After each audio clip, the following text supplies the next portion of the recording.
Hello and welcome back to CinemaBurger's 13 Nights of Halloween. We continue with the Netflix original movie Vampires vs. the Bronx.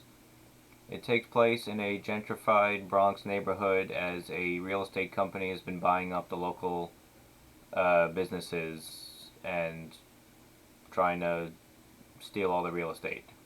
Also vampires, and they have a sinister plan. The movie stars three friends, Miguel, Jaden, and Louis. And Miguel is set on saving his local bodega from being bought up by the sinister Mordeaux real estate company, who has been buying up all the local businesses in the area. Now, as they show the community, there is a big sense of community and togetherness in this neighborhood. Everybody knows everybody, and one or two people start to go missing.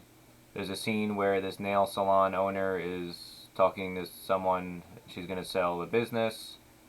She was hesitant at first, but they offer her a lot of money. And as she's signing, there's a vampire behind her.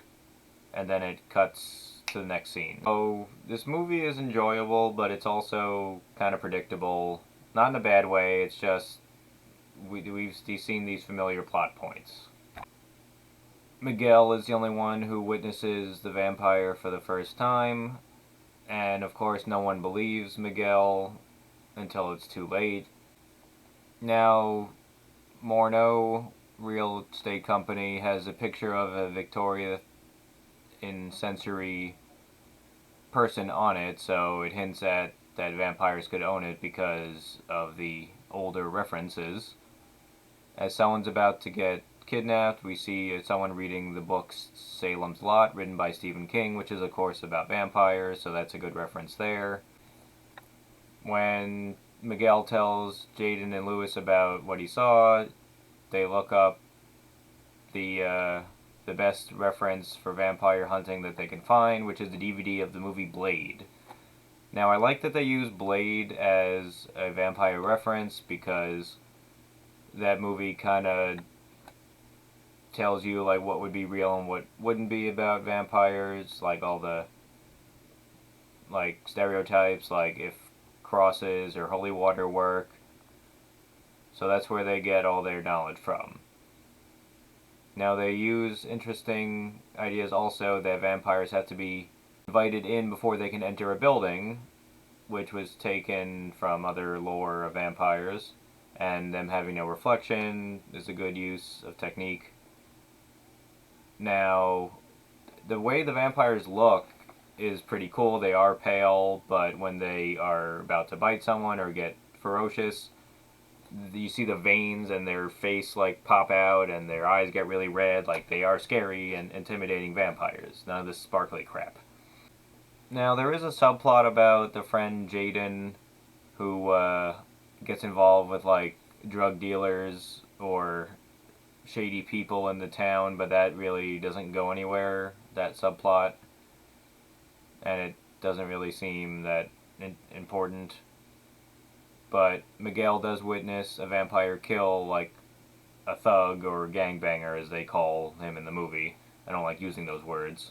And also, it's an interesting fact that the vampires use humans to do their work during the day, which they call familiars, also a Blade reference.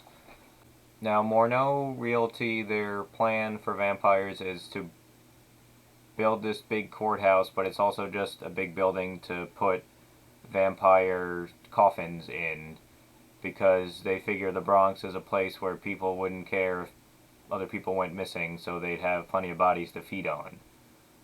So that's their sinister plan. It's not a bad one because it's realistic. They're not trying to take over the world, they're just trying to have enough to feed the vampires.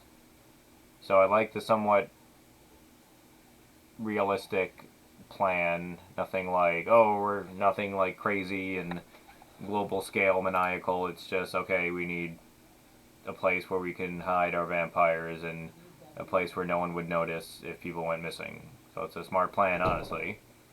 Now, when Bobby, Miguel, and Luis are investigating the courthouse trying to find evidence, one of their phones goes off and it's on ring, and they make a reference like, how come you didn't have your phone on vibrate?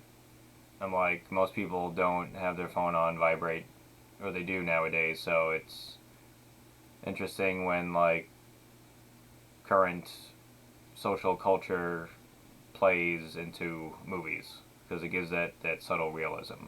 Now, near the end, when the main female vampire is kidnapped the three boys, they show what their big plan is, and they have the remains or ashes of the original vampire. Now it's like red ashes, and apparently if you blow that ashes into someone's face, that can also turn them into a vampire as well as biting someone. So that was an interesting, like, lore aspect. Like, it's just enough to get someone interested. It doesn't have a whole long backstory, but it's enough backstory that it explains itself. So at the end, when the main female vampire is trying to do her evil plan, she talks about how you're not going to let the Bronx stop people, and then people from the Bronx are defending their town and they fight back and they save the day, and community and family have won. Now they dedicate a mural to the bodega owner, and it's a nice happy ending.